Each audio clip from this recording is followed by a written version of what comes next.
Hi అండి అందరికీ welcome back two ohm reality associates. ఈరోజు మీ ముందుకి ఒక G+1 ప్రాపర్టీ అయితే సేల్కి తీసుకొచ్చానండి. ఈ యొక్క ప్రాపర్టీ లొకేషన్ వచ్చేసరికి మనకి విజయవాడ పోరంకి హై స్కూల్ దగ్గర నుంచి 1/2 కిలోమీటర్ దూరం అయితే ఉంటుందండి. మనకి బందర్ రోడ్ దగ్గర నుంచి 1 కిలోమీటర్ అయితే వస్తుందండి ఈ యొక్క ప్రాపర్టీ దగ్గరికి. ఈ యొక్క ప్రాపర్టీ ఫేసింగ్ వచ్చేసరికి పడమర ఫేసింగ్ అయితే వస్తుందండి. మనకి టోటల్ వచ్చేసరికి 157 గజాల్లో అయితే కన్స్ట్రక్షన్ చేశారండి. మన ప్రాపర్టీ పక్కనే వచ్చేసరికి ఒక చైతన్య కాలేజ్ అయితే ఉంటుందండి. మీకు ఇప్పుడు నేను మాస్టర్ బెడ్రూమ్ అయితే చూపిస్తానండి. ఇది వచ్చేసరికి మనకి మాస్టర్ బెడ్రూమ్ అయితే వస్తుందండి. మాస్టర్ బెడ్రూమ్లో అటాచ్డ్ వాష్రూమ్ అండి. ఇది మనకి ఒక ప్రాపర్టీకి కబోర్డ్స్ కూడా చేసి ఉన్నాయండి. ఇది వచ్చేసరికి టీవీ కబోర్డ్ ఏరియా అండి.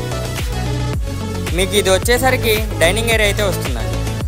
ఇది మీకు సెకండ్ బెడ్రూమ్ అయితే వస్తుందండి. సెకండ్ బెడ్రూమ్లో కూడా మనకి అటాచ్డ్ వాష్రూమ్ అయితే ఇచ్చారండి. మీకు ఈ వీడియో నచ్చినట్లయితే స్క్రీన్ మీద కనిపిస్తున్న నెంబర్కి కాల్ చేస్తే విజిటింగ్ అయితే చేపిస్తానండి. మనకి గ్రౌండ్ ఫ్లోర్ ఎలా ఉందో ఫస్ట్ ఫ్లోర్లో కూడా అయితే అలాగే ఉంటుందండి సేమ్. మనకి ఓనర్ గారు ప్రైస్ వచ్చేసరికి 1,35,00,000 అయితే చెప్తున్నారండి. స్మాల్ నెగోషియబుల్ అయితే ఉంటుంది. మీకు ఈ వీడియో నచ్చినట్లయితే లైక్ చేయండి, షేర్ చేయండి, కామెంట్ చేయండి. ప్లీజ్ అండి మన ఛానల్ని ఫస్ట్ టైం చూస్తున్నట్లయితే సపోర్ట్ చేయండి. Thank you for watching.